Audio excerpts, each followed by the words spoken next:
Zé Maurício, vamos falar um pouquinho para quem está escutando a respeito dos sintomas do câncer de pulmão. Veja uma coisa, eu acho muito difícil a gente diagnosticar câncer de pulmão logo no início, porque ele é assintomático, né? Pois aí eu vou te passar a bola e você fala sobre os sintomas.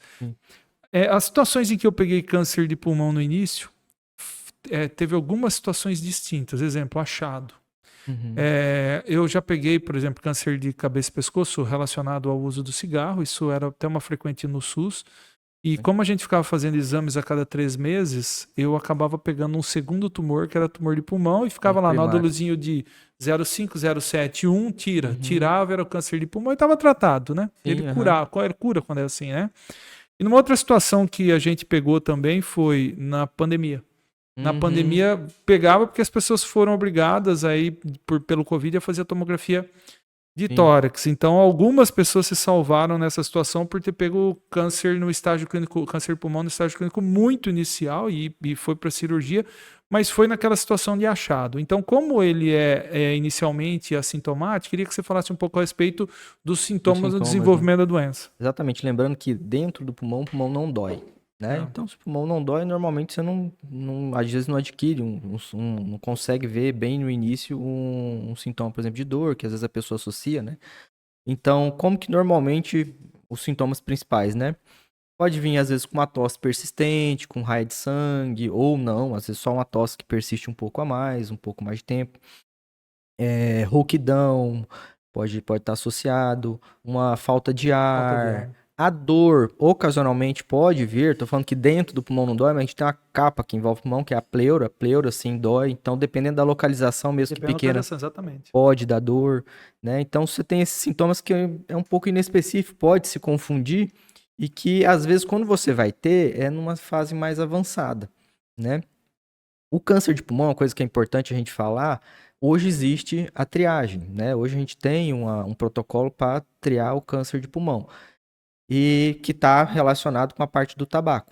Então, assim, que nem a mulher que faz a mamografia e o ultrassom, né,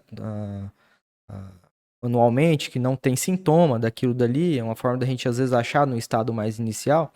Então, hoje a gente tem indicação para isso, que é fazer a tomografia de baixa dose, a gente fala, com baixa radiação, né? Mas tem os critérios específicos. Então, pacientes que fumam, normalmente, como eu falei, que é um tumor que é mais avançado, né? Que a gente tende a ver em pessoas mais avançadas, então a triagem é a partir dos 50, 55 anos, ou ex-fumantes, até 15 anos que pararam de fumar, que teve uma carga tabágica específica lá, mais de 20 maços ano, né? Anos maço. São alguns dos critérios que a gente usa para fazer essa tomografia de rastreio, que a gente fala, né? Então, de maneira geral, só para a gente voltar um pouco e chegando aí na tomografia onde você terminou, se você tem um câncer que pega lá próximo de broncofonte, etc., a tendência é você ter hemoptise, que é escarro sanguinolento, a tendência é você ter falta de ar também. E se você pega o câncer que está mais no meio do parênquima pulmonar, ele se torna um pouco mais assintomático até chegar ou no hilo ou próximo da parede. Aí se você já tem um câncer que está muito próximo da parede, eventualmente a gente pega esses cânceres que eles estão próximo à parede e lá atrás, né? Próximo à arco costal e coluna, né? Então, eventualmente você tem quadro de dor, né? Por isso que os sintomas são difíceis, os sintomas, e cursam com alguns sintomas que são diferentes dependendo da localização, só para ilustrar o que você falou, né? Sim, a respeito da tomografia. É por isso que eu falei a questão do rastreio, né? Rastreio. Porque às vezes você não tem o sintoma inicial, né? Eu penso que o que ajudou muito mesmo a gente, se a gente for ver um lado positivo do que aconteceu com a gente em 2020, foi o acesso às tomografias, como eu já disse. Muita gente fez.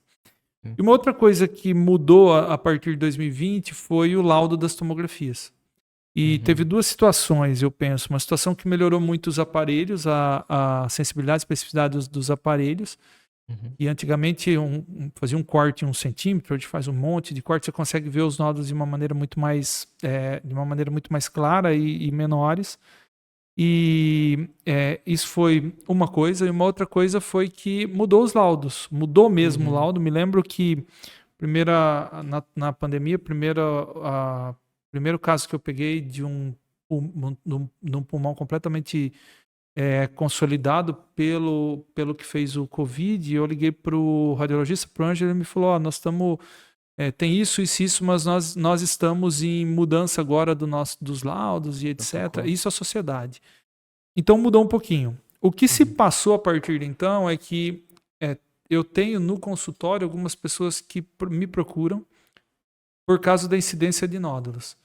Os chamados micronódulos, a partir de 5 milímetros, por exemplo, né?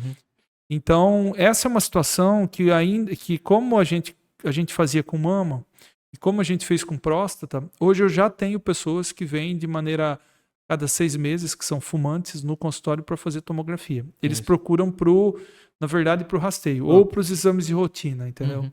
Obviamente, a gente vai falar a respeito do combate ao cigarro, ao tabaco no fim, mas quando ainda tem a situação de estar fumando, a gente sempre conversa a respeito disso, né? Para que pare de fumar e, eventualmente, passe medicamento ou alguma outra maneira para a pessoa, porque essa é uma situação muito individual de cada pessoa também. Tem pessoas que são extremamente dependentes e precisam, outras pessoas que falam, não, eu vou parar e sofrem um pouco, mas para, né? E lembrando que parar o tabagismo, independente do momento. A gente fala assim, tô com 70 anos de idade, eu fui minha vida inteira. Agora já não adianta mais.